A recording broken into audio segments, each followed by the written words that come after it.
Welcome back, friends, to TG5 News at 9. It's time now for Design Time.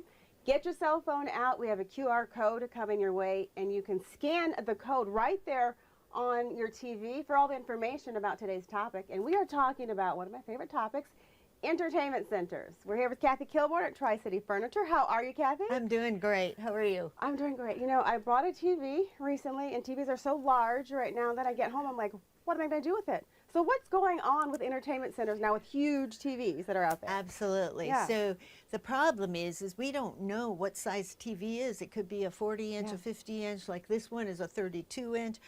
It can be an 80-inch. So TVs are continuing to just get large.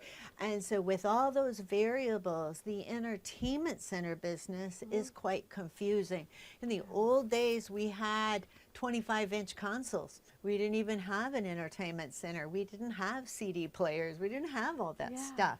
But today, we have more equipment, and then with those very, very large screens, we need to make sure we have something that they can go on, and it's safe because it is a big piece, and it could tip over. Now, are there, well, is there like one common TV size or entertainment center that's popular? Well, the normal size for most homes, and I think that a lot of our room sizes kind of determine how big, although I've seen some huge ones, but between the 55-inch is kind of where it has stabilized right now.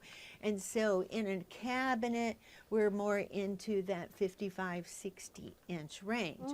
But we are finding 65-inch, so you need to go into a 72, and then even 84 length cabinets to accommodate that larger screen. Is all the equipment still being used, Kathy? You know, not as much. We're finding that a lot of the newer TVs, we don't need maybe or want to use the DVD players, and we might have a cable box yet, but with all the streaming services, that they're not having as much stuff to fill up a cabinet, and so we don't have all the VHS tapes that we had to store in the past, and maybe we still have a game console or something like that, but not as much. So we're finding that cabinets are not quite as necessary for the electronics.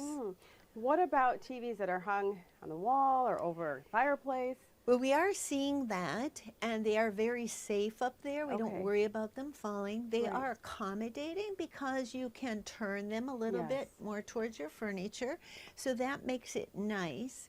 But we do find that a lot of times with a fireplace, they're getting a little too high, so that makes it a little more difficult. Easier on our eyes if we glance down, and with the TV being narrower, you don't want to have it way up high and then you have to tilt your head back so much.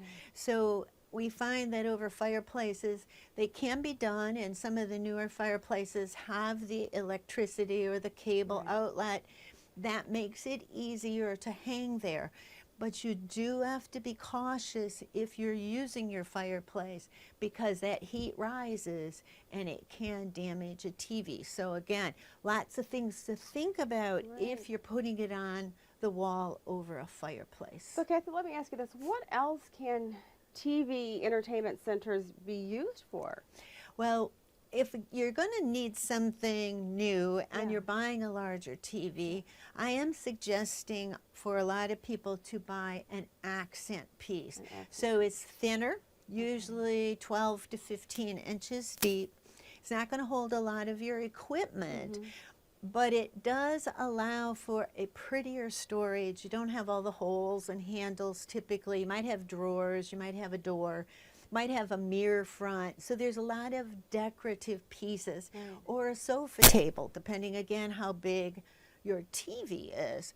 But these pieces fill in a little bit under the TV so it doesn't look so empty, but can actually be good storage for photo albums or just extra things that you really need a spot to put, and maybe doesn't fit as well in the entertainment center. So that is a new option, and you can get them in any size, any color. We carry quite a few variables because people are asking for them more now. Instead of a foyer piece, they're using them under the TV. So very nice. They're not as expensive, many of them, but it's a nice option, and it gives your room a real pretty piece in there. I think a little nicer than an entertainment. But if you have all the equipment, you're probably still going to need to go with a regular entertainment center. What else do you want viewers to know about if they're thinking about an entertainment system? They have a TV. What am I going to do with it? A lot of people say to me, "Oh, what do I do with that big black box?" Well, first thing I would tell you is maybe don't buy it so big. Because I like that. It's big, and a 50-inch is big. So keep that in mind. Also make sure whatever spot you're putting it into your room, it fits. So if you're doing a large TV, make sure your wall is large enough to accommodate it. A lot of times we want to put a 55-inch into a corner, and we lose a lot of space behind it. It looks like it's stuffed in there. And then it makes it look even bigger because it doesn't fit. So keep that in mind when you're putting your stuff together. TVs are focal points in a room, and if you have another focal point, such as a fireplace, the TV should be somewhat near the fireplace because you won't understand where to put furniture if you have a focal point on this side and a focal point on this side. Is what do I look at? So if they're together, that really makes it much easier. Bigger is not always better. That's what I'm getting. Yeah, well, it depends on who you're talking to. With the man, bigger is the best. The largest TV out there. Thank you, Kathy. Thank you. And if you have any questions or you have some, you're getting challenged when you're designing your room or you're having an entertainment system, or you're like me and you had a huge TV, you don't know what to do with it, come see Kathy and her team here at Tri-City Furniture in Auburn, and she can help you out. Thank you, Kathy. Thank you. I appreciate it. Thank you for watching this edition of Design Time.